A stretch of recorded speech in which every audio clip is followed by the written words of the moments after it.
does the First Amendment say? It says Congress shall make no law respecting an establishment of religion or prohibiting the free exercise thereof or abridging the freedom of speech or of the press or of the right of the people peaceably to assemble and to petition the government for redress of grievances.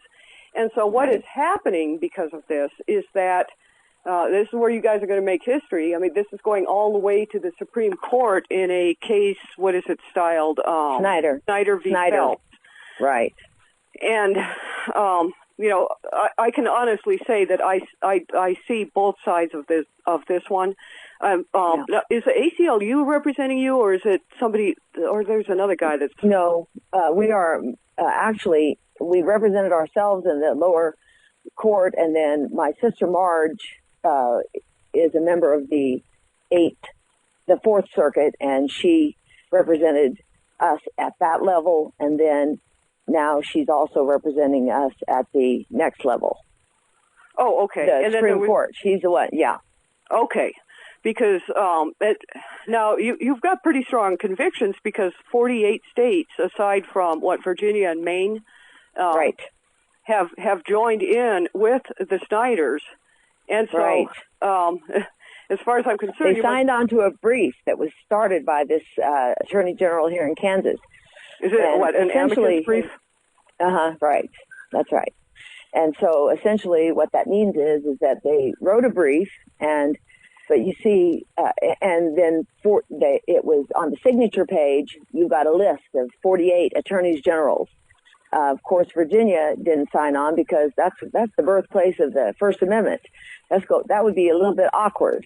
I mean, awkward panda time is coming when you got the guy and that's why we were looking at that before he spoke to the issue, and we thought that's got to be the reason.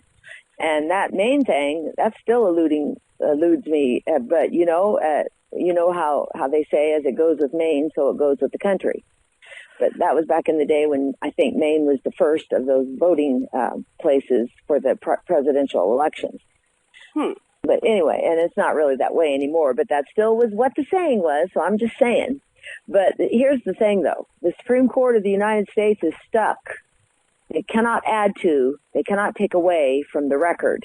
The record in this case is that not one person that went into that funeral even saw us. The record is that there were 3 sets of picketers, 3 sets. We were first the smallest. We were the only ones that nobody saw. We communicated with the local law enforcement, which is our habit, and they, unbeknownst to us, went to that Catholic, they have a kind of a compound, at the campus, and talked to the priest, and between the priest and the police, they picked the spot where we stood. We arrived in town. We did what they asked us to do, called the police and let them know we're coming in. They met us out on the highway. They let us in, which is a little unusual, but we, whatever works, we want to cooperate with them because, we're going into their jurisdiction. And so they said they drove us right past that church, and I'm thinking, I think that was the place up there on that hill. And a few blocks later, many blocks, about a half mile later, where crickets roam, and there's an orange snow fence, and they asked us to stand there, and that's what we did. And the record also shows that for 15 miles, first of all, we left like we always do.